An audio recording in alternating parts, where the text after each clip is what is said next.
I've joked my whole life about having squirrels in my head, but little did I know how right I was. For as long as I can remember, I've had a million thoughts an hour, got distracted by everything, and interrupted people mid-sentence because I had an idea that just couldn't wait. I described what was happening as having squirrels in my head. And oh my God, it was like there was loads of them. There was some in one corner singing opera, there was some in the other corner river dancing, and there was some at the back throwing shapes to a proper banging rave. And I struggled for a long time because I didn't always know why this was happening. I just felt like I was scatty and forgetful. I'd go into a room and forget what I'd gone in there for. I'd start to do one quick, easy little thing. I'd get distracted by something else and something else. I felt like I was always behind on everything and could never seem to finish anything. I'd zone out mid-conversation because as people were talking to me, I was getting 50 million different ideas about what they were saying. And then when it was my turn to talk, I'd jump from one thing to another like an excited squirrel in a tree and forget what I was even supposed to be talking about. Inside, my head was like a noisy nest of squirrels. They were all talking at the same time and I couldn't hear what any of them were saying. And I felt like going, "Oi, shut up you lot, it's that one's turn to talk." And oh my God, I can get so easily excited. I can literally pea glitter and find joy in the tiniest things. And it's normally when I'm supposed to be doing something else. So last year, after speaking to some of my close friends, I decided to find out what was really going on. I went to see a specialist and was given a diagnosis of ADHD.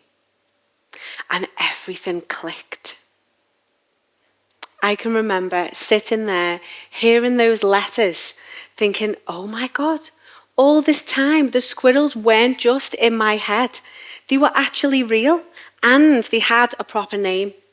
And I instantly started thinking of names beginning with ADHD that I could call me squirrels. But for the first time in my life, I wasn't just scatty or forgetful. I was living with ADHD. And this meant that everything that I'd experienced in the past had a reason behind it. And I cried with relief because I felt so seen. And I felt sad too. I felt sad for the 8-year-old me who'd read a school report that had said, if Niki could just listen as much as she talks, she'd do so much better. And I felt sad for the 20-year-old me whose boss had made her feel stupid by saying her desk was chaos.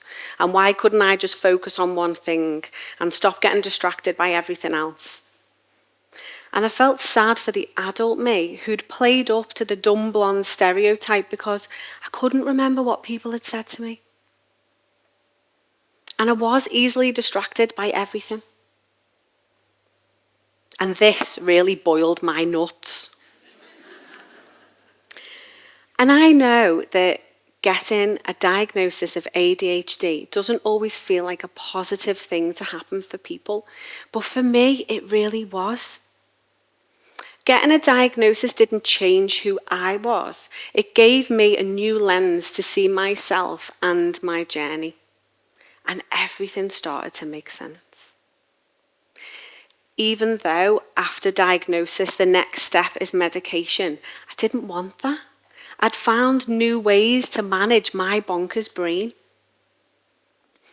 In the past, my go-to to manage my stress and anxiety levels would have been a bottle of vodka and a weekend of clubbing. Because this would silence my squirrels for the whole week after. But what goes up must come down. And these coping mechanisms were actually making my stress and anxiety levels even worse. And then 2 things happened that shoved a rocket up my behind, I'm not allowed to swear here, and changed my life. First, the birth of my third child, Daisy. I already had 2 boys, but when she was born, I looked at her and saw myself. And I made a promise there and then that she would never live a life like mine. That she would live a life free from the bullying and abuse that I'd been through. And then not long after the death of both my parents, first my biological dad, and then my mum, my bestest friend, 18 months later. And this woke me up. This made me realize that time is precious and that life is for living. And it made me want to live my bestest life and leave a legacy. And not just jumpers and jewellery, so much more. I knew I needed to change. So I did. I had a fire in my belly and I left my long-term job in a high street bank to follow my passion and become a spiritual teacher. I was learning tools that were helping me to heal, and I very quickly realised that these could help other people too. And oh my God, my squirrels loved them. So, for people with squirrels or other types of spicy brains, what if there were different ways for us to manage that meant we could still be our most authentic selves? To love the parts of ourselves that we feel like don't quite fit in? What if I told you we're not meant to? And what if I told you that these are our gifts? I learned to tame my squirrels. I learned to calm them when I needed them to be quiet because they all talk at the same time sometimes. So I could hear myself, connect to what felt right for me, and have clarity over what I wanted to do and how I wanted to do it. And wouldn't it be amazing if we all had these tools and techniques to do exactly this? To live our own lives to the fullest. So here's what I did to tame and quieten my squirrels. And it's no coincidence that all these things are about embracing me squirrels, not ignoring them or letting them do me head in. Firstly, meditation helped me to tame my squirrels and become less reactive. And at first, I didn't think I'd be able to do it because I had so many thoughts. I didn't think I'd not be able to have any. But I found out that meditation is about simply creating space to notice and be with your thoughts without reacting to them. In the past, I would have lost my temper really quickly with the kids, or not very nice things would have slipped out my mouth before my brain had time to engage and notice what they were. I could now notice and see my thoughts and control what was coming out my mouth. The next thing is breath work. Breath work helped me to calm my squirrels. By becoming aware of and in control of your breath, this is something that you can do anywhere at any time. It could be you're in the Asda and you're in a mad rush and you're trying not to lose your shizzle behind 100-year-old Doris in the self-service checkout. Or it could be that your mind's just going in 10 different directions all at the same time. Breath work helps you to regulate your nervous system in seconds. Sometimes, though, I need to focus. It's like all my squirrels are talking at the same time. There's loads of little squeaky noises. It just gets dead loud, and I feel like I want to escape my own head. My favourite way to bring myself back from the squirrel festival in my head is by grounding with a little ear rub and a neck stroke, and we're going to do this together. So I want you to get your fingers behind your ears, thumbs behind, your fingers on the top.